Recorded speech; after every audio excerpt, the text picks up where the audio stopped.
അങ്ങനെ ഏലിയ പ്രാർത്ഥിച്ചു. 7-ാം വട്ടം മലമുകളിൽ നിന്ന് കടലിടുക്കിലേക്ക് നോക്കിയ ദാസൻ മടങ്ങി വന്നിട്ട് ഏലിയായോട് പറഞ്ഞു, ഒരു ചെറിയ മേഘം പൊന്തി വരുന്നുണ്ട്.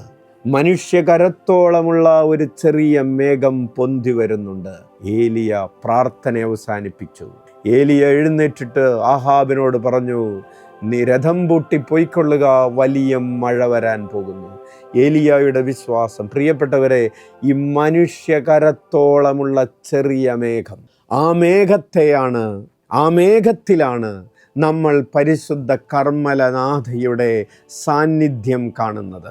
ആ കരമോളമുള്ള കാർമുകിലാണ് പരിശുദ്ധ അമ്മ. കാരണം കാർമേഘത്തിൽ നിന്നാണ് പെരുമഴ പെയ്തിറങ്ങിയത്. വരണ്ടുണങ്ങിക്കിടന്ന ഭൂമിയിലേക്ക് ഈ മഴ പെയ്തിറങ്ങിയപ്പോൾ മരിച്ചു കിടന്ന ഭൂമി ജീവനുള്ള ഭൂമിയായി മാറിയതുപോലെ പരിശുദ്ധ അമ്മയാകുന്ന ആ കാർമേഘത്തിൽ നിന്ന് ഈശോയാകുന്ന രക്ഷയുടെ പെരുമഴ മരിച്ചു കിടന്ന മനുഷ്യകുലത്തിലേക്ക് പെയ്തിറങ്ങുകയും മനുഷ്യന് നിത്യജീവന്റെ നാമ്പുകൾ ഉണ്ടാവുകയും ചെയ്തു എന്നതാണ് കർമ്മല മലമുകളിലെ അത്ഭുതം. അതാണ് കാർമലിലെ ആധ്യാത്മികത എന്ന് പറയുന്നത്.